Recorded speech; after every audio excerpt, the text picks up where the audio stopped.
Test, test, test.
Hi everybody, welcome. We're so glad you're here. Hopefully food will be here shortly. I apologize that it's a little later than normal.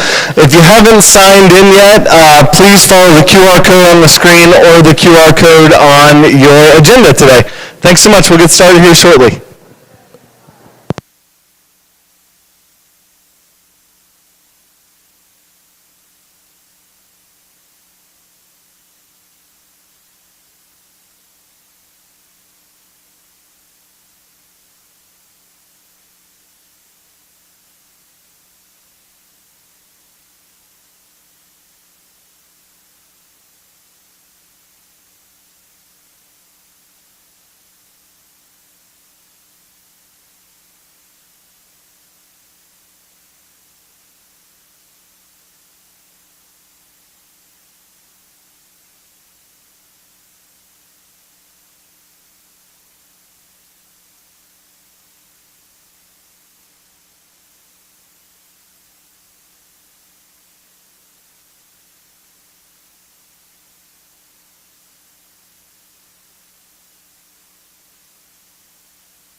For those of you who are expecting snappy tomato pizza, you're pleasantly surprised by the generosity of the Hosea House who brought Chick-fil-A. So a round of applause for Hosea House.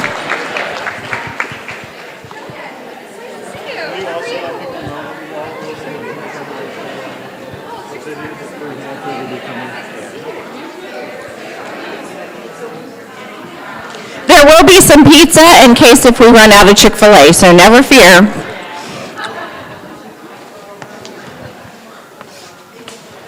I'm going to go get a lunch. Yeah. If you haven't signed in already, please use the QR code on the screen or on your agenda.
But I just don't know all of the particulars on that.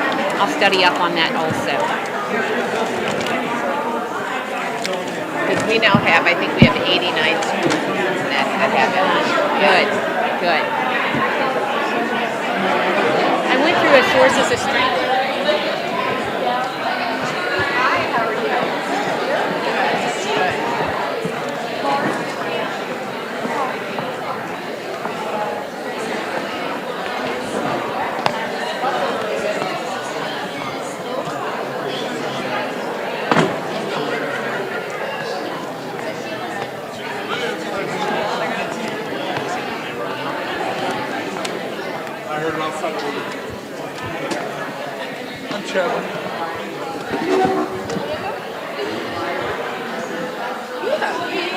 Terry, what's your title? Community leader. And how do I say your last name? Frazier. Okay. Where's my sheet at? No, it's too much.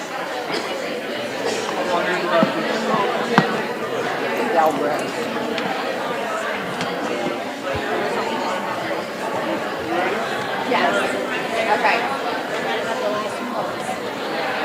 They were out there for the sushi. Okay.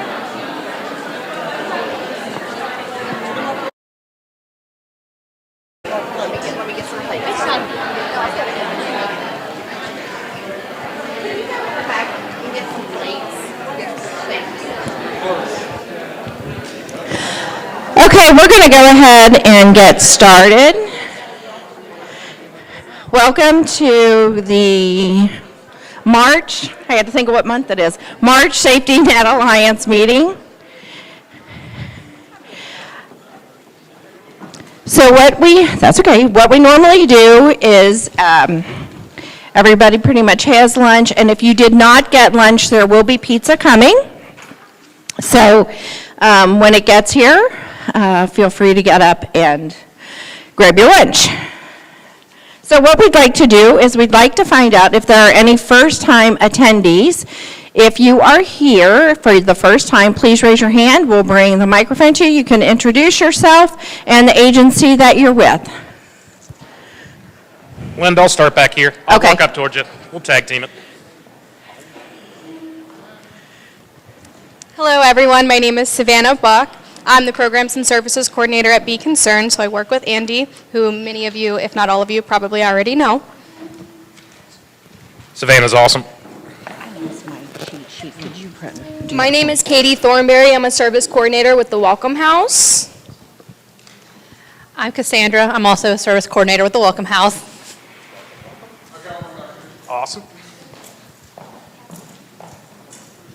My name is Ebony Brandy. I'm the Director of Economic Development at NKCAC. Welcome.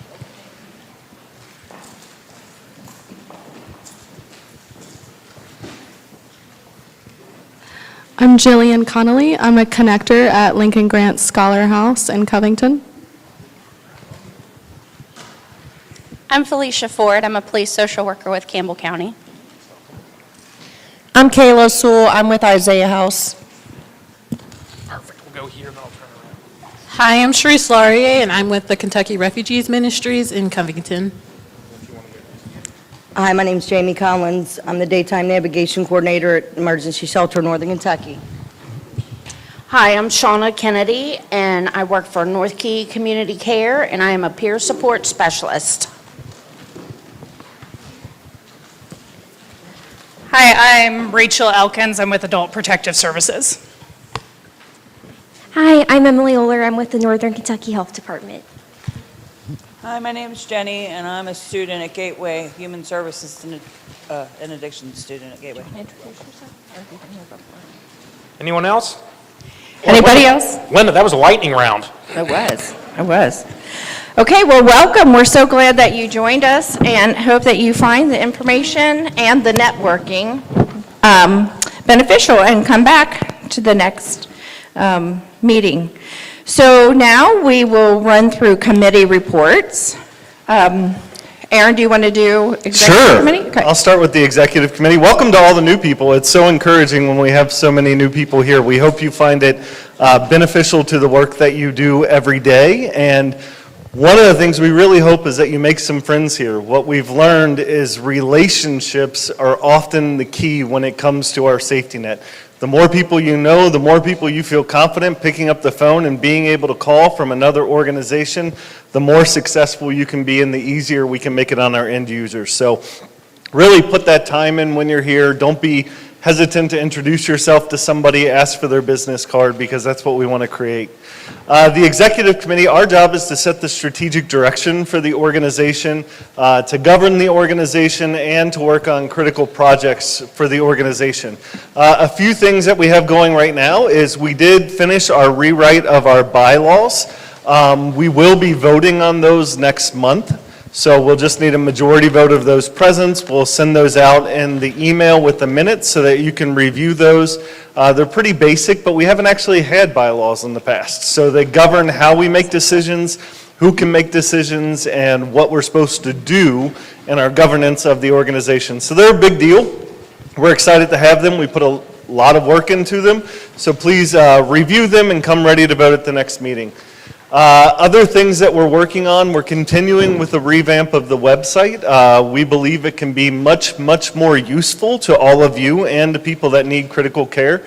So we are actively working on that. We've updated. We're starting to put events on there. So there is an events page now. So if you have something coming up that you want other people that work in the arena to know about, please send those events to Jemiah. You can send those to jcannon@faithcommunitypharmacy.org or just send it to that one because I don't remember her other email addresses. jcannon@faithcommunitypharmacy.org. She'll get those. She'll add them to our event page. And it's a resource for everybody here. So if you're wondering what's going on in the community, stop by the Safety Net website and check out the events that are coming up. The other thing that we're really working hard on is we believe, really at a foundational level, we believe it's really hard to be poor, right? Would everybody agree with that? That those people that we serve, it's difficult. It's not just difficult to get through daily life, it's difficult to get services. It's difficult to figure out who I need to call. It's difficult to set up appointments and go between different places. All those things are challenges. And we believe that that should really be our challenge to take on. As leaders in the industry, we should figure out ways to simplify that. And at the Safety Net, we want to create a community where we all work so closely together that the burden on the end user reduces. So we are getting ready to start a pilot program. Many of you may know, some of you may not. The United Way has created a new 211 system. It's not even out yet. And what this 211 system does is it actually works as a CRM, which you wouldn't have to replace your own CRM. It has API keys that can funnel. But we're working on a number of things with service integration where we're creating a universal intake so that all of our agencies could use this universal intake. It could identify the needs that the person has, and then we'll actually be able to share not just information, but some documentation between agencies. It would require an MOU, it would require a bunch of things, but we have 6 agencies, maybe 7 that are ready to start a pilot of this. And the dream is that somebody comes to my organization, Faith Community Pharmacy. They sit down with Becky, our program director. She goes through the universal intake form. She identifies that they need services from St. Vincent de Paul, Be Concerned, and the Welcome House. We are able to send those referrals through this system along with data that she has approved for us to share. So that might be proof of income, proof of address, proof of identity. And then she doesn't have to go through that whole thing again. That then it's on them to reach out to her and schedule. And so I think all of you can imagine how much easier that would be for the end user. It also takes a lot off your plate because inside this system, we'll be able to see, did Be Concerned follow up? Did she get the care that she needed from Beacon? And we can track all of that. We're also working within this system to see if we can keep regular updates on what resources are available at what places. We all know that there's certain resources that run out, right? Like sometimes you have rental assistance from here, sometimes they run out. So we would like to be able to utilize this system so that as you're sitting across from somebody that needs care, instead of what happens now, which is often, maybe if you're great, you don't do this. But what we know often happens now is here's a list of 5 places for you to call, right? Like that's what happens because we're all limited. If you're really good, you like actually call those places with that person, which is really good. What we want to advance into is, I know St. Vincent de Paul has funds available right now. I'm going to send them a referral for you. Somebody's going to be following up. Does that make sense? So we're really excited about it, and the best part about it is it's free. We don't have to pay anything for it. The United Way is already paying for it. So we're working through data security with them. We're working through MOUs and what contracts we have to sign. We'll be running this pilot for about 6 months. We're looking at potentially hiring somebody on at the safety net that's going to take this on and champion it in the community. And as long as that 6 months trial goes well, we'd love to get as many organizations as we can onto this system because we truly believe it can be transformative for people in need in Northern Kentucky. I look at police social workers and I think of you as like perfect. You can do this on your phone while you're out with people and send the referrals out right while you're there. So a lot of advantages. We're excited about it. We'll keep you up to date as it goes. And I might have just stole thunder from some of the other committees, but I'm on the executive committee, so I get to do that. Alrighty, is there anybody from External Relations who would like to give an update? Relations and Advocacy Committee is going to be meeting next Tuesday, the 25th. That meeting is set for 2 p.m. at Be Concerned in our boardroom.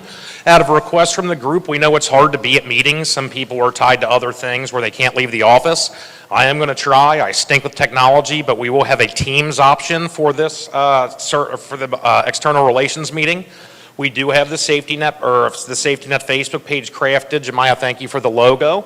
And then within there, we're figuring out how to put those elected officials' resources. So we promised you guys in March a list of our elected officials so you guys know who to reach out to.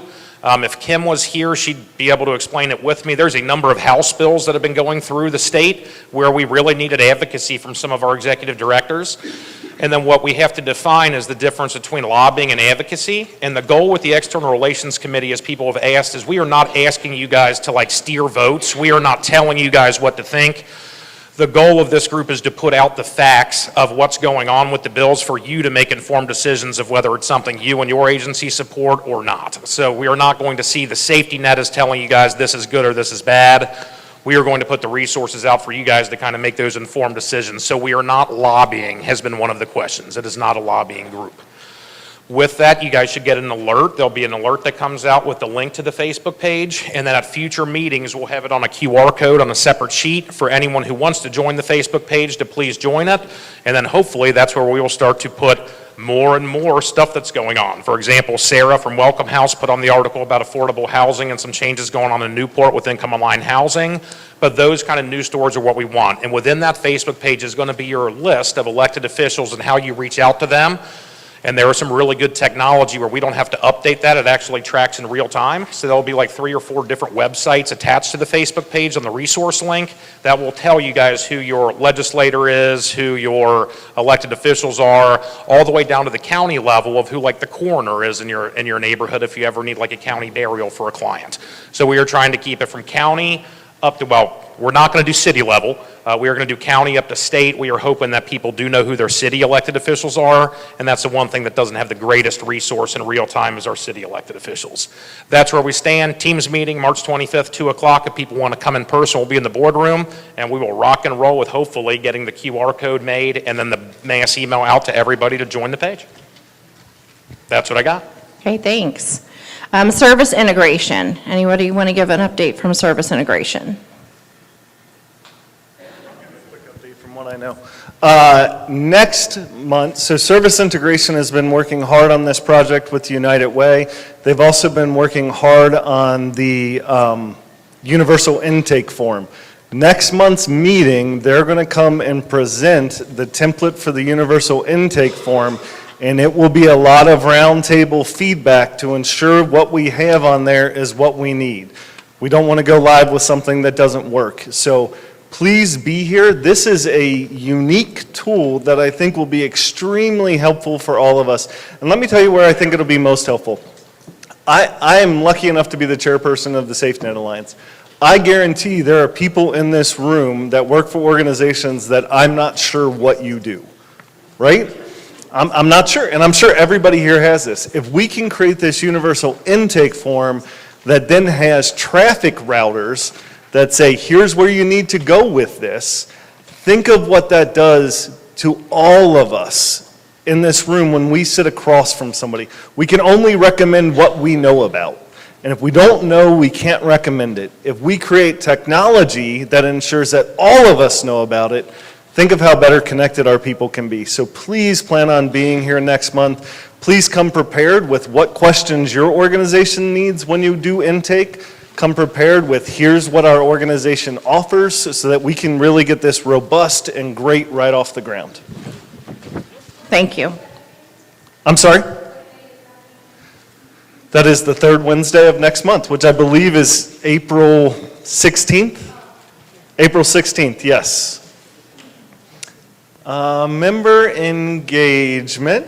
I can do member engagement. So you see the coffee cups and the notebooks that you got at the door. That was part of the things that member engagement has been working on. We wanted to have everybody get something that has safety net on it to keep it in mind whenever you are looking for resources to think about the Safety Net Alliance.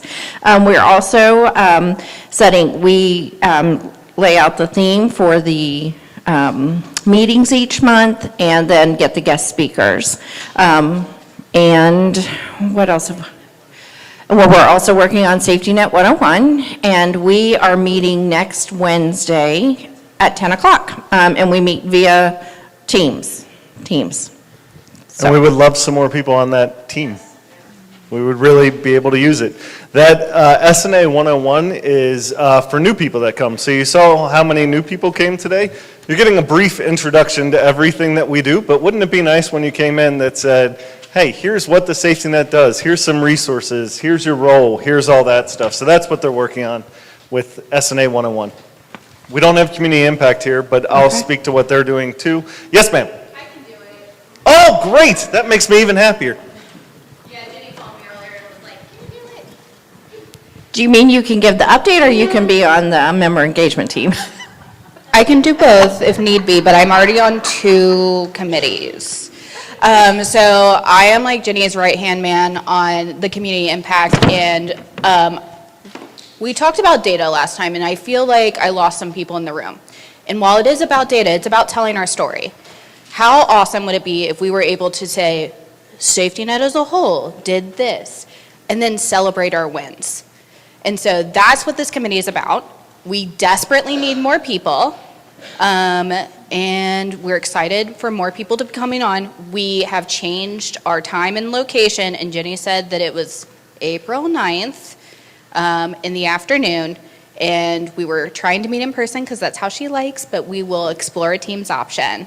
But please, please, please join because it's part of telling that story, and telling our story helps us better get people to understand what we're doing so that we can better advocate in the external relations portions and get more members. Like it's all connected. So that's my impassioned speech. You didn't get to hear data from me this time, but if you want to talk data, please come see me.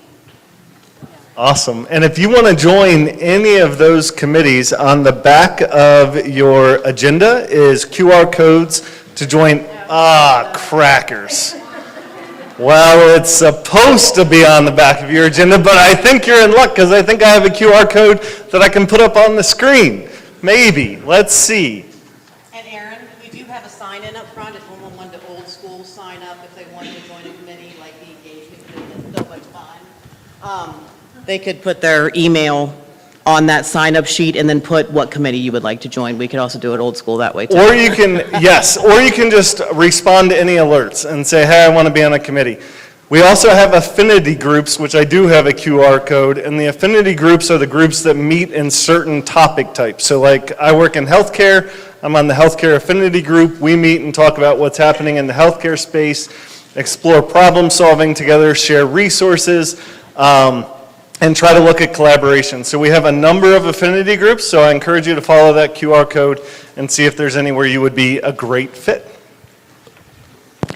Okay, so next on the agenda, we have announcements, but it is about 5 after 1, so we're going to go ahead and go to the panel, and then we'll come back to the announcements after the panel has had their opportunity to share their wisdom with us. So, with that, I don't think I introduced myself at the beginning. I'm Linda Bates. I'm with WellCare of Kentucky, a Community Engagement Coordinator, and I'm the host for the day. And for our panel, we have Lisa Anglin. Lisa Anglin, who is a Program Manager for Substance Use Disorder and Mental Health at St. Elizabeth. We have Nancy Eigel Miller with 1 in 5. She is the Executive Director and founder of 1 in 5. And then Terry Frazier, who is Behavioral Health community, she's with Sun Behavioral Health, and she is community liaison for them. So thank you guys very much for joining us today.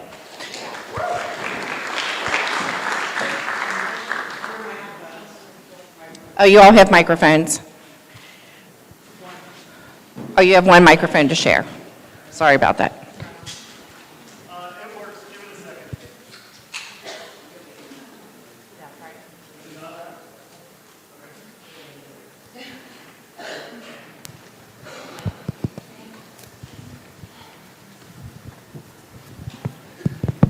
Hello.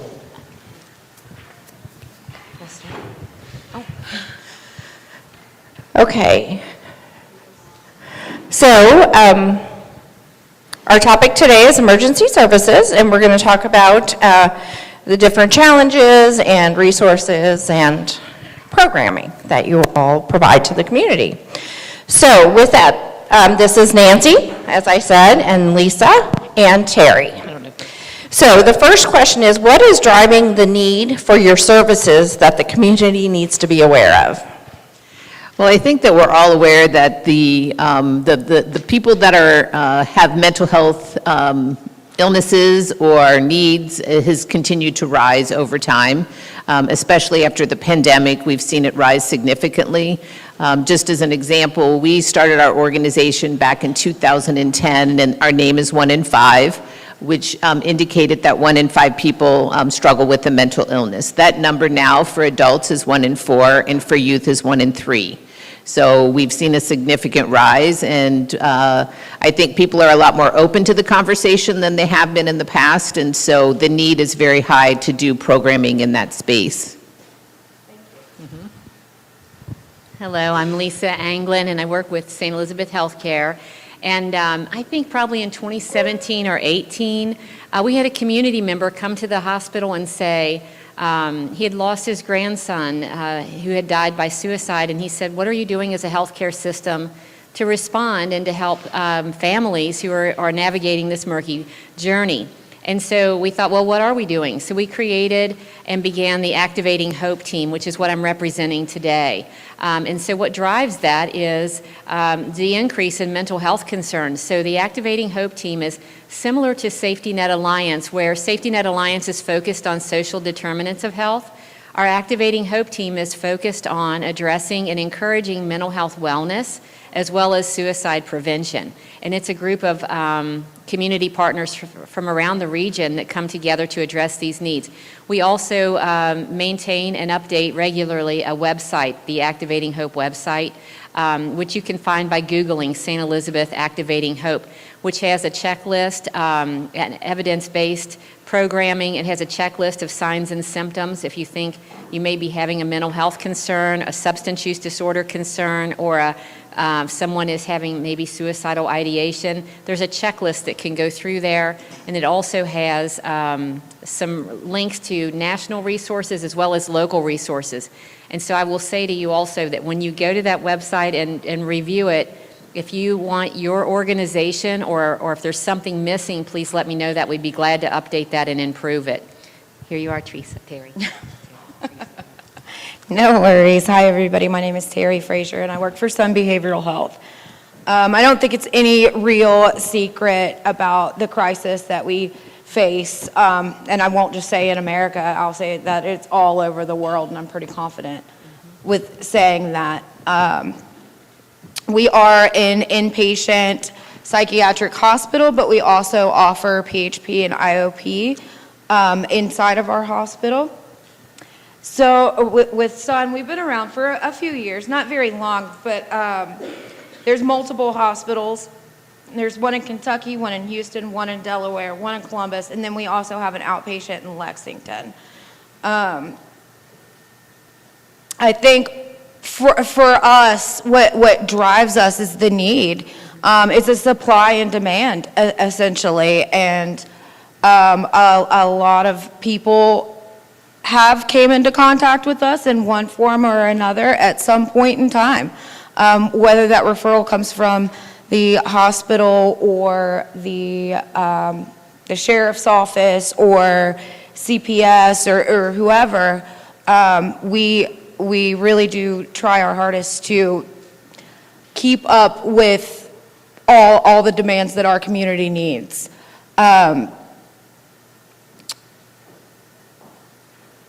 I think that's it. That's it. Okay.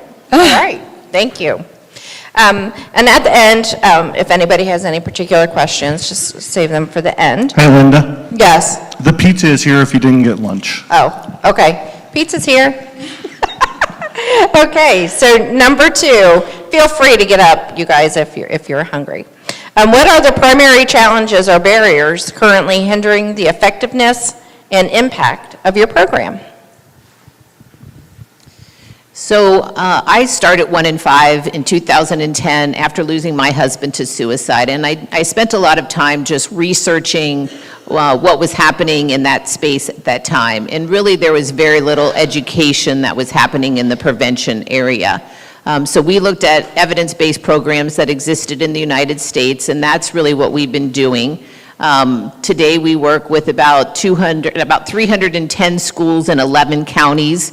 We work with about 80 community organizations, and we've just started doing corporate work.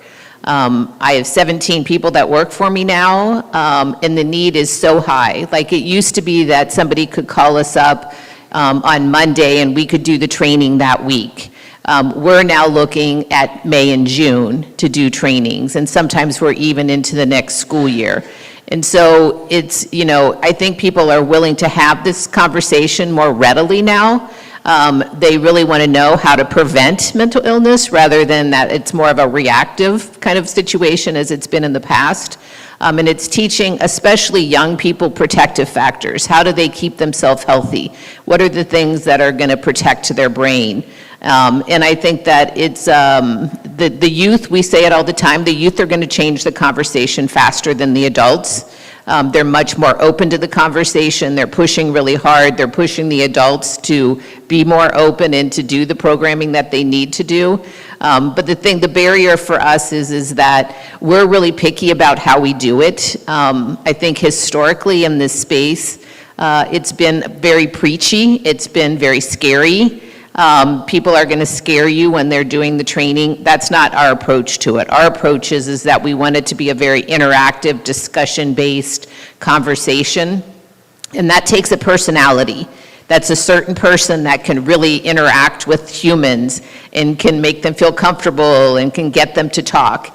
And so our biggest barrier is people. And the thing that we've seen over the last couple of years, which is really fascinating, is most of our people are coming out of the mental health space. So they're therapists or they're social workers or they're teachers, because they don't want to be in the space that they're in anymore, but they still want to do the work in a more positive way. So that's a good thing for us, but it's also really hard. We also take about 6 months to train people. Mike back here in the back, Mike can wave. He can attest to that. He is our Kentucky specialist. And we really spend a lot of time to train our people to get them very confident going into a space. We want them to know all the materials, be able to support people in that space. So that's really the biggest barrier for us is people. Thank you. Thanks, Nancy. I would echo what Nancy's saying. It's connectedness. It's so many folks, and many of you know this already. We all have a very full schedule.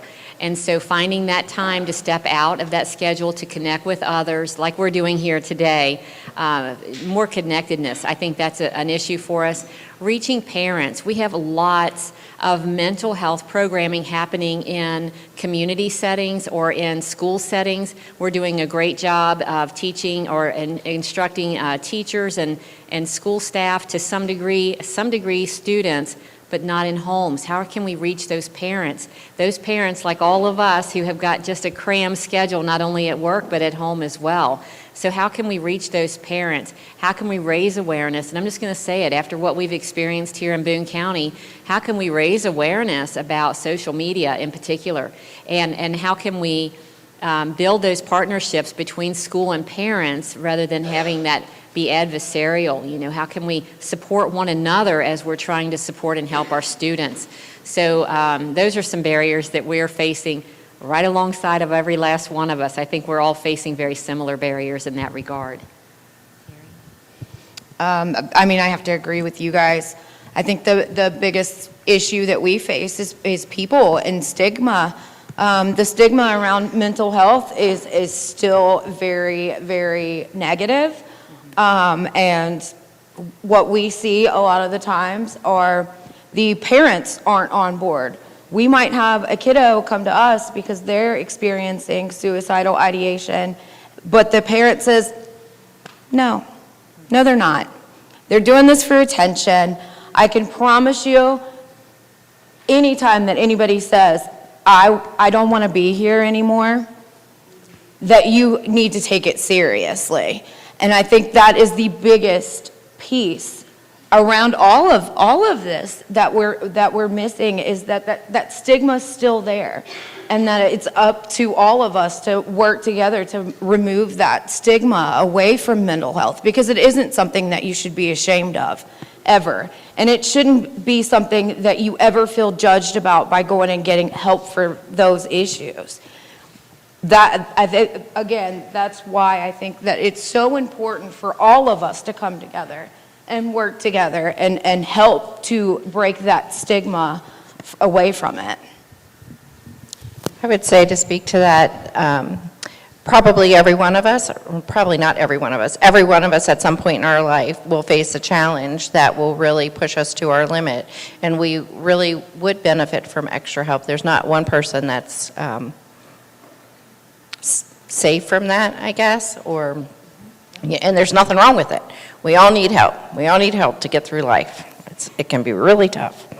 Okay. And then the last question would be, how could local organizations, in your opinion, collaborate together, kind of strengthen that safety net, right? Collaborate more strategically to address any unmet needs and drive sustainable change and supports in the community? So there are a lot of initiatives that are happening right now in our area. I can really speak to two of them. One is called Hey Cincinnati. It is 14 funders that have come together. There are about 200 community organizations that are at the table. We've been discussing youth mental health for about 2 years now. What does that look like? What are the barriers? What are the programs? What are the things we should be doing? And out of that, there have been a school, a community, and an intervention group that have been created, and then each of those groups is working forward with a project. I'm the co-chair for the school committee, and we're talking about schools of wellness. So we've taken the SAMHSA 8 dimensions of wellness, and we're right now, people are applying to be those. We'll have 8 to 10 schools that we'll be piloting that work with. There'll be funding for each of the schools from the funders to do the work, and then we'll be evaluating that work. The other thing that I think is really exciting, I've been doing this for a while now, and I am nobody knows me, but I'm pretty feisty. And I don't really take no for an answer very often. And I've been pounding on Children's Hospital to do more work in the prevention space. They finally are creating the Mental Health Institute. I actually had dinner last night with the woman who is going to run that institute. She is coming from Boston. She is a very community-oriented person. And so they're really looking at the landscape of the community, what's the work that's being done, and how does children plug into those different areas. A lot of that is probably going to be, doctors are going to get a lot more involved in doing that community education and looking at the research and looking at the work that's being done, what's really working, where is it making a difference, does it make a difference by demographic, all of those kinds of things, which for 1 in 5, we do a fair amount of research, but to do it at that level is prohibitive from a cost standpoint. So bringing children's into that space is huge. And I think that just to look at what those opportunities are and to plug into it where you can, I think that there's a lot of funding that's going into it right now. People are recognizing the importance of it because we're looking at the youth and what's going to happen in the future to our youth. So I think to get involved in any way that you can is extremely important. Thank you. Oh, Nancy, I'll add right to that. That Hey Cincinnati, what an initiative that is for the entire greater Cincinnati region. And so here in northern Kentucky, our Activating Hope team is serving as a chapter, a Northern Kentucky chapter, working with Hey Cincinnati. Alignment is the name of the game these days when it comes to mental health situations, because there are lots of boiling pots right now happening addressing mental health. St. Elizabeth has just held their mental health summit for the last 2 years. We've got Hey Cincinnati going on. There's a community convener. There's just a lot.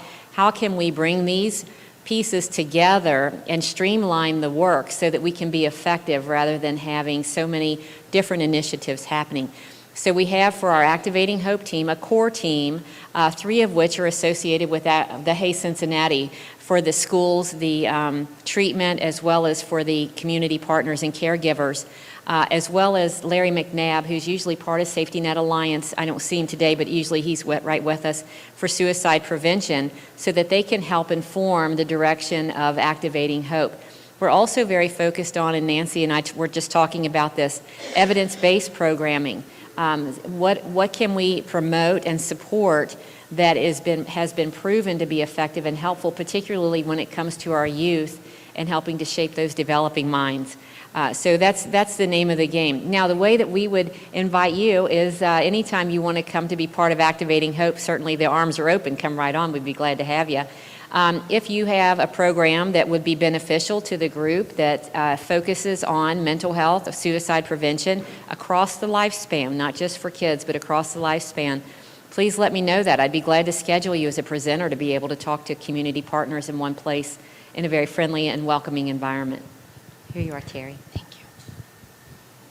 I think what we are doing is a lot of community work, getting out in front of the community. If you guys haven't seen it, we do have a flyer, and I have some extra ones here. We are hosting an event on Monday, the 24th at 6 p.m. at the Boone County Enrichment Center. It's expected to be a pretty significant event. We are bringing up a gentleman. His name is Morgan Marks. He's worked for the Jason Foundation for a very, very, very long time. Son partners with the Jason Foundation, which is about 20 minutes outside of Nashville. So we are opening that up to the community, but not just to the community, to all the providers that want to participate.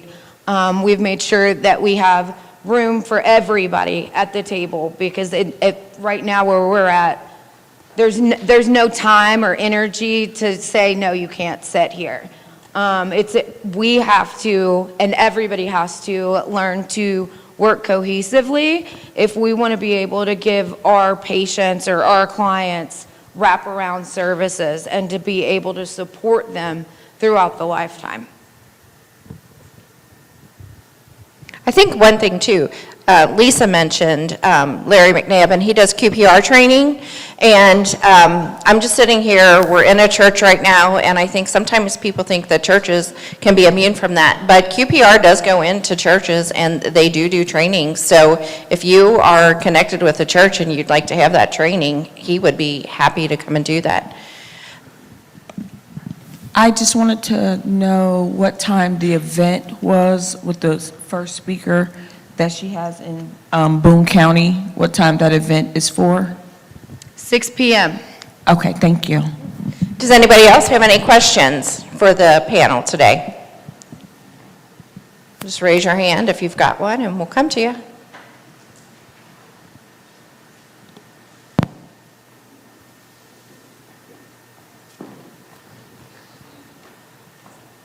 Hi, thank you so much for such an insightful panel. I know there's a lot going on in youth mental health services, which I think is so needed. I was curious if you know of anything going on with mental health for older adults as well. I'll start it. I know that there's a PACE group right now that's happening.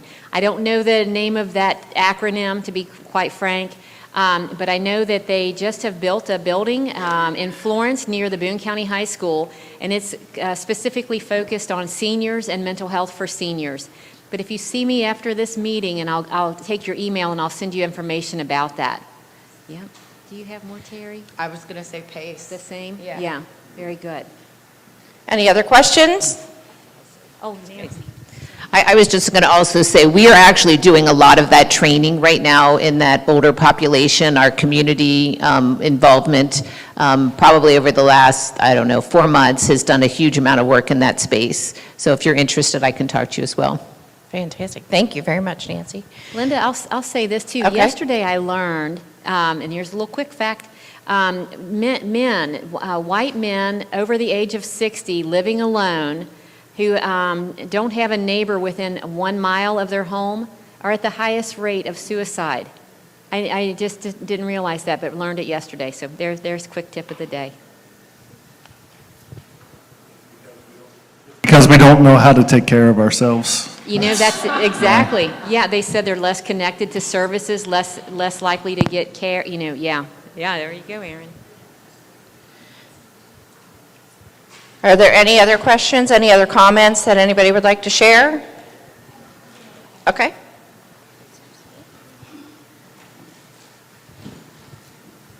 It's interesting that you said that about men, because I'm with the Hosea House, and a lot of our folks are homeless, the majority of whom are men.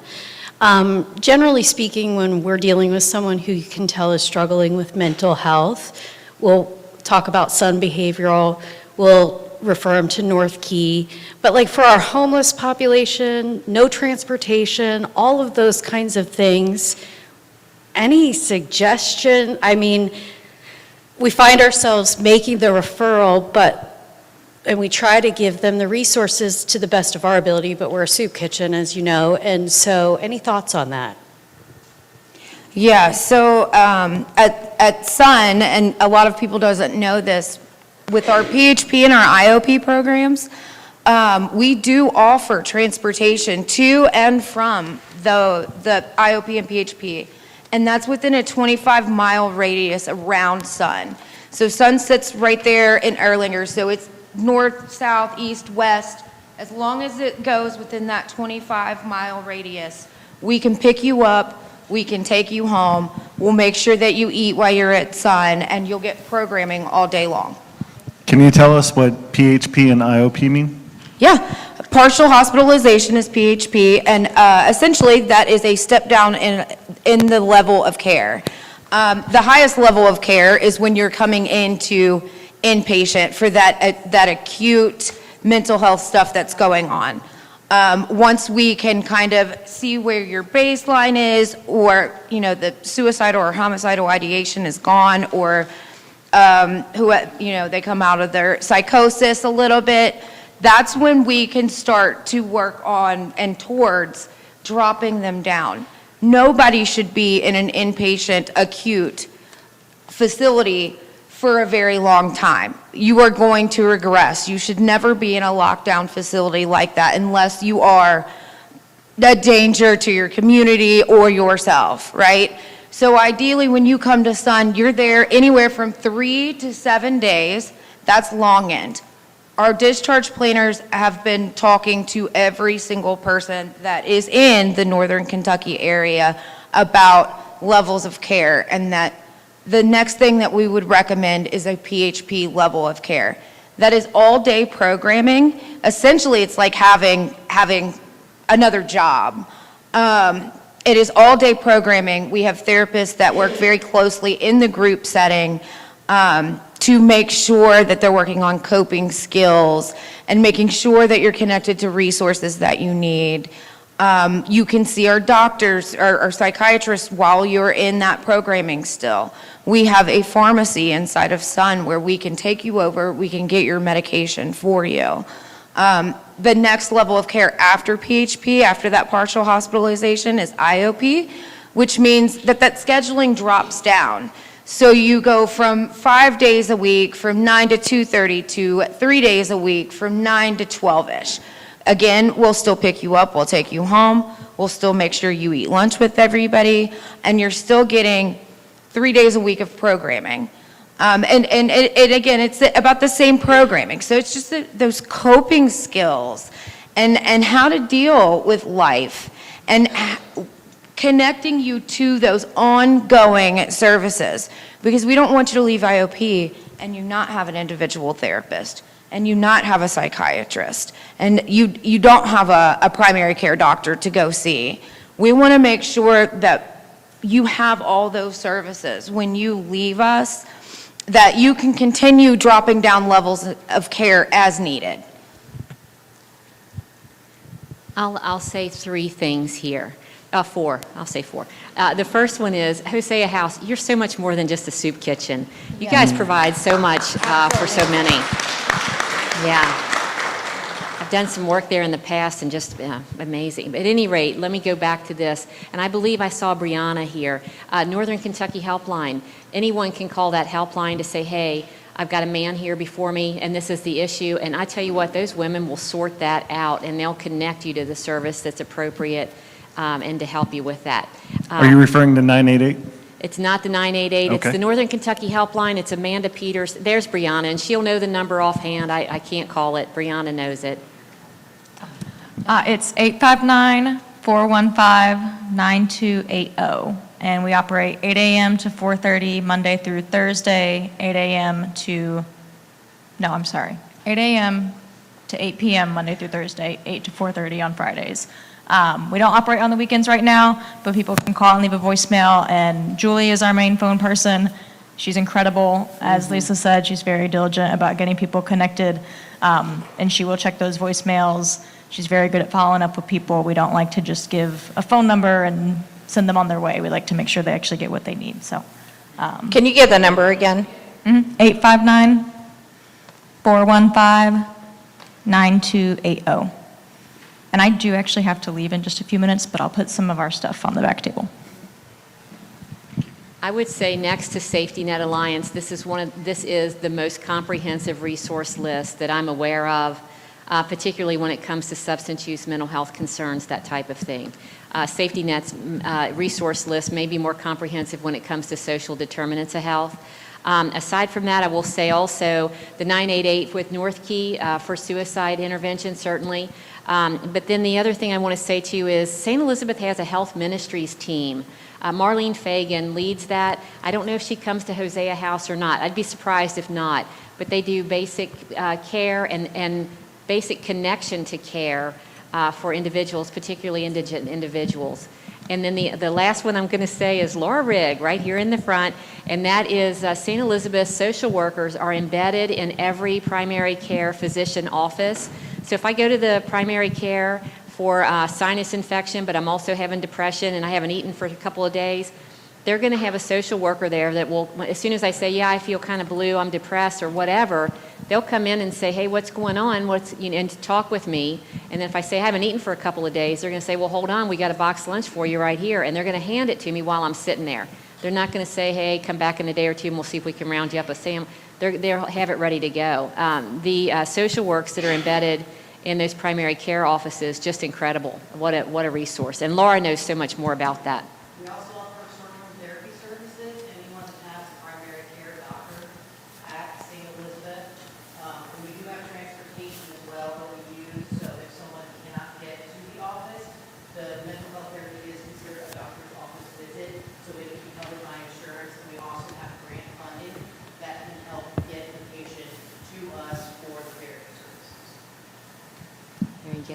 Can any of you speak to, I only know about it because I sit at the situation table with the police social workers.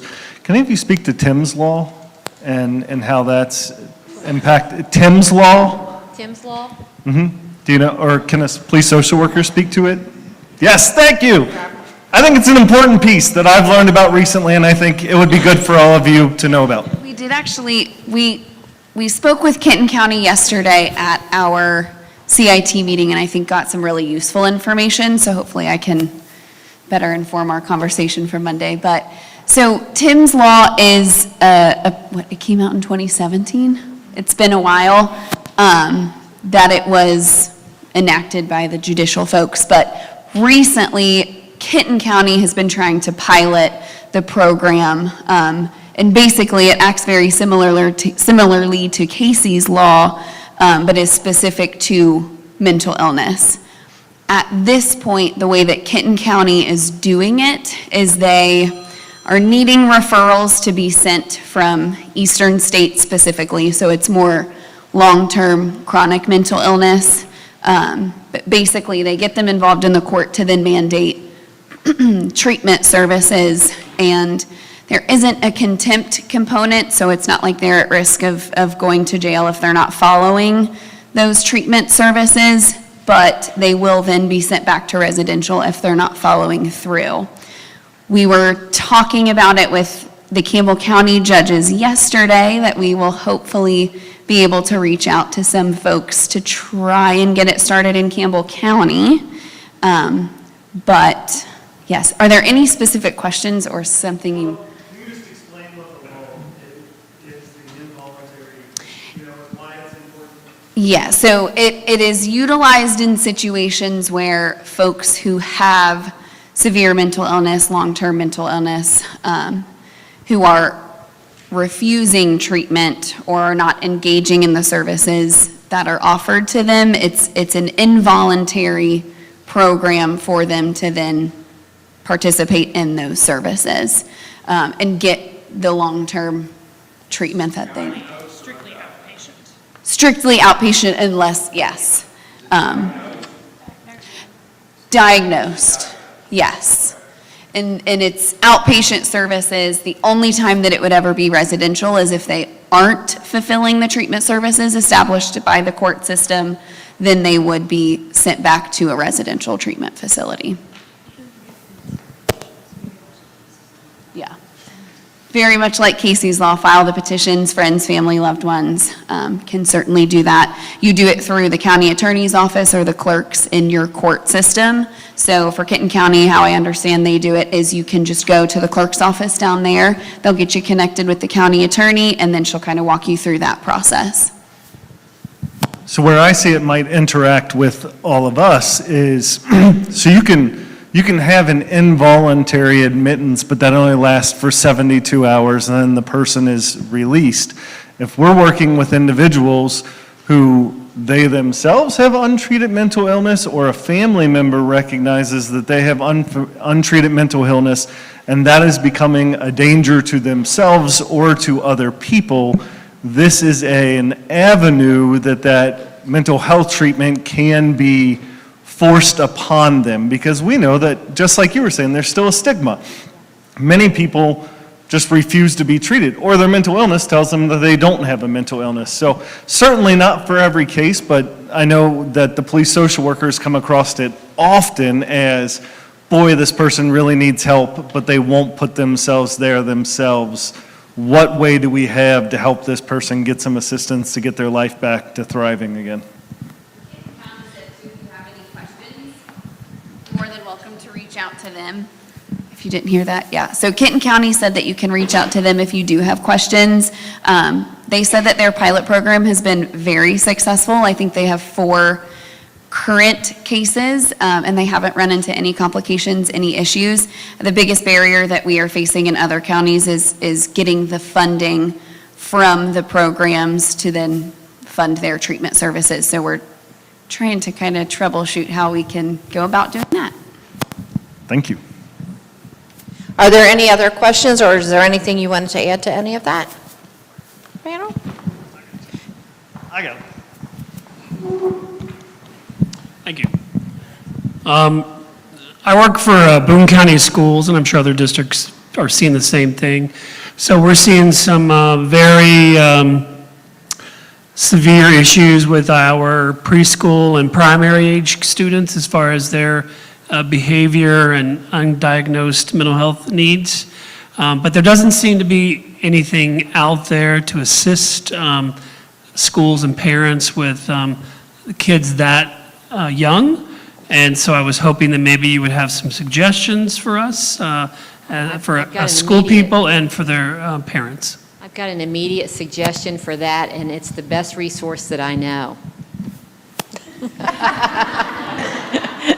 So, actually, up to this point, we were doing primarily 6th to 12th grade. And during our strategic planning last year, we decided that we were going to go all the way down to kindergarten.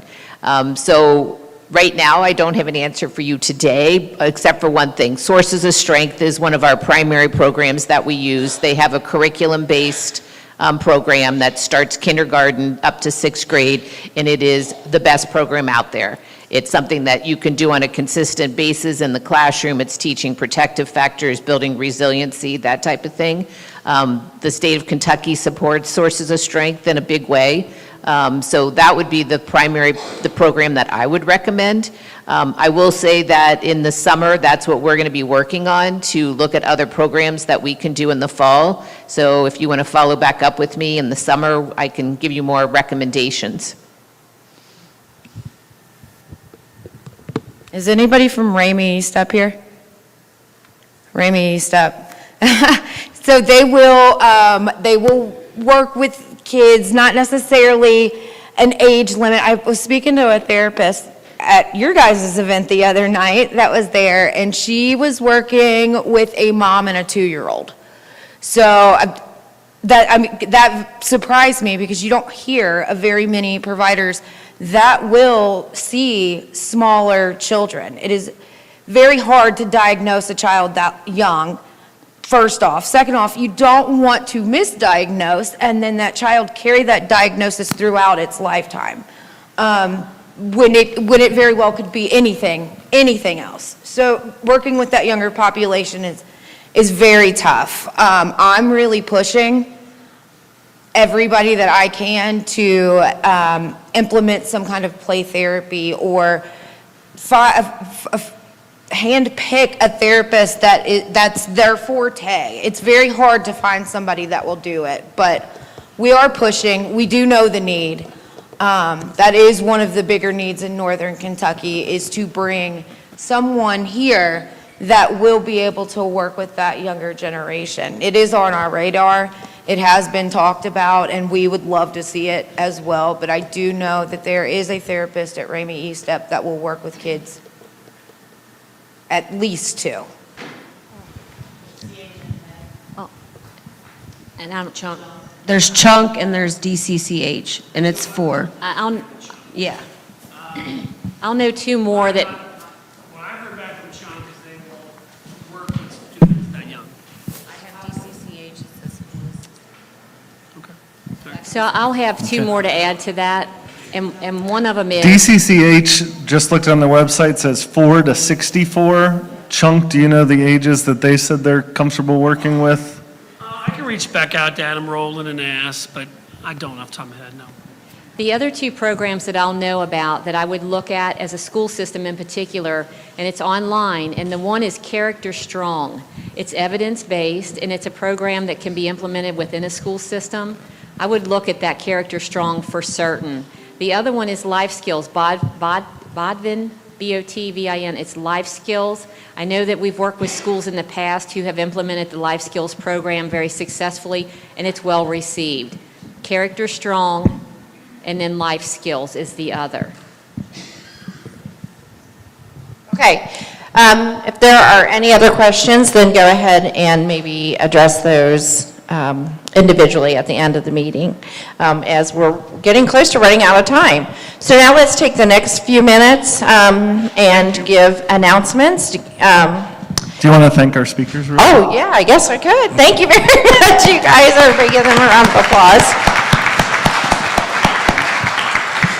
Thank you for sharing your wisdom and your connections, and appreciate it very much. So now let's go into announcements, and I'll start since I have the microphone. I wanted to announce, everybody has a table or a flyer on their table for Fighting for Freedom, which is this Saturday. It is a human trafficking awareness event, and it's at Main Street in Alexandria. Although the flyer says the registrations ended on yesterday, we're still taking reservations for that. It's from 9 to 4:30. We have two keynote speakers, 2 women giving testimonies, and then 7 different breakout sessions. So it'll be well worth your day. It's hard to give up a Saturday, I know, but it will be well worth your day. And if you have anybody that you are concerned or family is concerned about someone, please encourage them to come, because they will learn some very practical tips on how to get help when they are concerned about someone.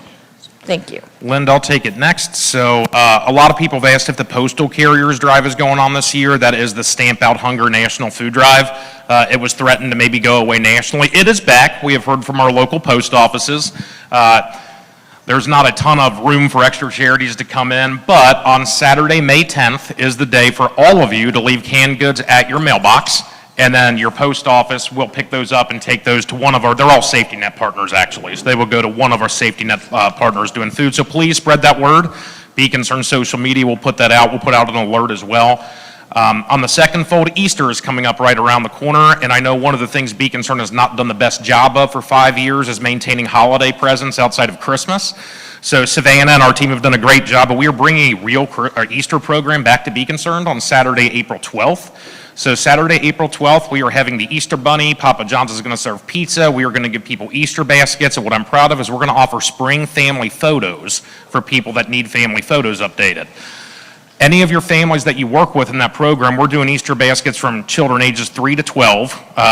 But if you have families that want to come to that, please just tell them to come to our lobby. The sign-up form is there on a QR code. They just sign up, give us their information, and it runs just like Backpacks and Breakfast does. So they can self-sign up, and then they'll get an email from me giving them all the details. But we do have an Easter program going on as well. So if you have families in need of Easter baskets this year, we are going to do at least 350 as our goal. So that's what I have on that front. Oh, and then Linda and I are representing the safety net in the giving fields. So Linda and I are heading down south to, is it Frankfurt that we're going? Lexington. And we are going... Louisville for the KPHA conference. Thank you. So we are going to Louisville to talk about the Giving Fields project that we did last year. So you guys know about the Giving Fields for the most part. It's a safety net activity out in Melbourne. We brought it back last year with WellCare support, so we're going down to kind of present on the 8,000 pounds of fresh produce that we grew and the charities it went to. The Giving Fields needs help, though, again this year, and it's not necessarily financial help, but they're really struggling with volunteers. And I am striking out trying to get volunteers that want to go work on the farm. So if you and your personal network or work network have anyone that you think would be interested in your church group, your agency, it is Good Team Building Days. Doug and Sheila Bray are the owners of the farm, and they are long-term supporters of most of our agencies inside this room. But they said they are really struggling with as volunteers have gotten older. We can't replace the human capital out there at the farm to run it. So the farm is in jeopardy of not running this year, but it's because it doesn't have enough volunteers. And if there's anyone in this room that could help me try to garner volunteer support for that, that's going to be the linchpin to keep it going. Rosemary? So we're working on that, and I know we're not supposed to talk about funding, but if anybody in this room has contacts to funders that may be willing to pilot a program where we can provide summer internships for local Northern Kentucky high school students so they don't have to go work at the pool or they don't have to go work at Kroger or somewhere else, I think there's a great capacity in our region to work with a funder to get some safety net scholarships so that we could get some high school students in our agencies getting exposed to what we do, which is good for their resume, good for our futures, and then also provide for opportunities like this where we've got a program that's going to die without people running it, and if we had a funder that funded that part of internship, it would be a great experience for agriculture, social service, and let's be honest, really hard work for a generation that probably needs to do a little really hard work, and I would love to pursue that. They do, and they need community service hours, and that's why I thought it might be nice to grow those into internships. So if we've had some of our really good high schoolers, we get them from Notre Dame right down the hill or Cov-Cath, it would just really make sense for our team at Be Concerned to be able to offer some $10 an hour jobs to those students over the summer so they can stay connected to us, and hopefully 6 years later when they graduate school, they come back to want to work for one of us. we have a question here for you, Andy. I'm talking sophomores. I have a question. Yes. Do they accept volunteers of just like families, or does it have to be like a big organization? Nope, so right now they're looking for people from individuals up to big groups. At this point, it's bodies needed to run. So the Braves are meeting with what they call the rent-a-row family. So those are some families who have financially sponsored the fields and they go work their one row. I will get feedback from Doug at the end of the week there, but I do know that the volunteers are what they need the most, and I think they would take an individual, they would take a family, they would take a team. I don't think there's any too little is the problem. Okay. Thank you for lunch, by the way. It was delicious. Aaron, I had a question for you regarding the universal intake referral system pilot. So are you familiar with KY Next? Yes. Okay, so I was really excited about that whole rollout, and Yes, we were it's too. been very cumbersome to use, in my Yes. opinion. So can you just expand a little bit, talk a little bit how this is different, or? Yes. Thank you. So we as a safety net were very supportive of Connect. We worked very hard to get everybody on Connect, and Connect did not live up to its promises of what it could do. And so Connect still does exist. You can still send referrals through Connect and give basic demographic information through that to go to another agency. What you can't do is really see what happens with that very well after it gets there.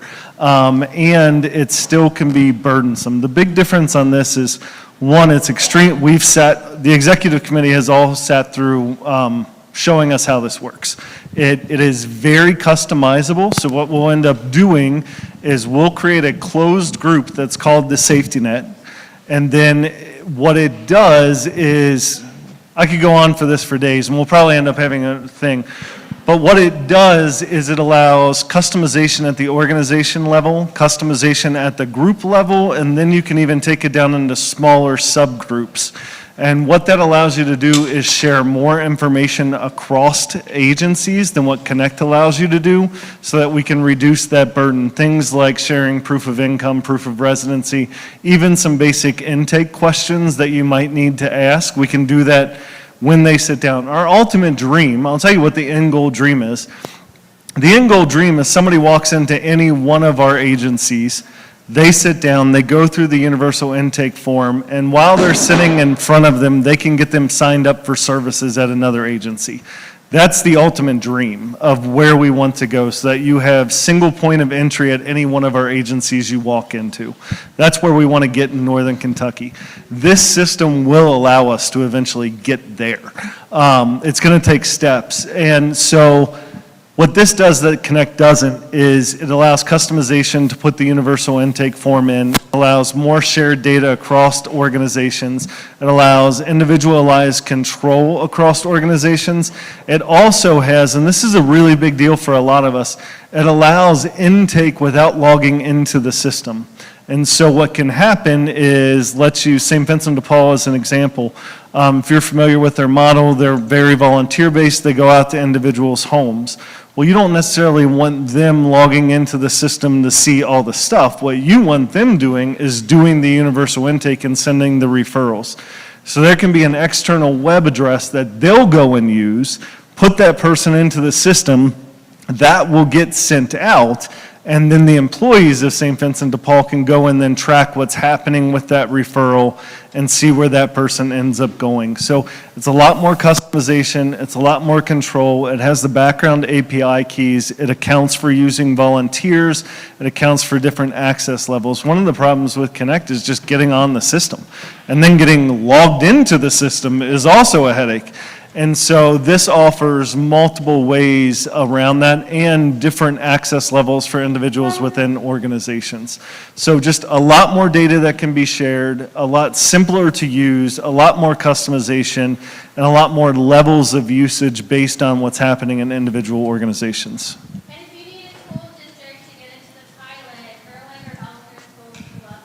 Actually, that might be a great idea. We will be in contact. Can you give me your card before you leave? That'd be great. So the pilot will hopefully get up. We were hoping by the end of this month, but it's not going to happen. We're hoping the pilot gets launched by mid-year. If it gets launched by mid-year, then we can put the 6-month, and let me tell you the reason why we're doing a pilot first. We'll be, even with this pilot, we'll be the largest group that's going to start using this software. And so we want to dive into it with some really committed organizations that are really going to invest in figuring out when does this work, when doesn't it work, what more do we need to do. We want to figure out what's the legal jargon that we need without having everybody jump on board all together. So I would say, like, if we can get it rolled out more universally by 2026, that will be a big win for us, and that's what we'd like to see. We're also asking the United Way to give the safety net a lot of money so that we can do this, because we realize it's going to need a lot of support. Individual agencies are going to need customizations that go into it. So this is something, if we can do this, I think Northern Kentucky will be leaps and bounds ahead of most regions in terms of the level of collaboration and cooperation we can have. Are there any other questions regarding that? Any other announcements? I do have one, and this would probably apply to the majority of the people in this room. There's a social worker appreciation breakfast on March 25th from 7 to 8:30 at 47 Cavalier Boulevard, and this is hosted by the Senior Community Care of Northern Kentucky, the PACE program. So if anybody would like more information, there's a flyer on that. But go be appreciated, social workers. Does anybody else have any announcement?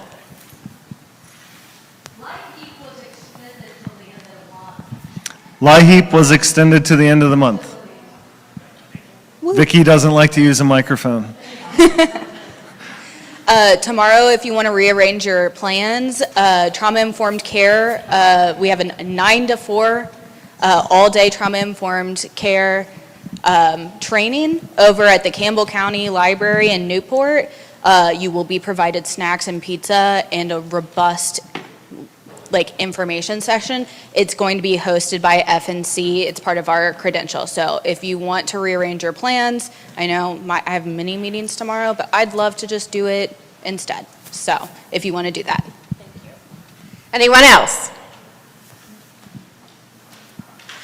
Okay, well then thank you for coming. We had a really great meeting.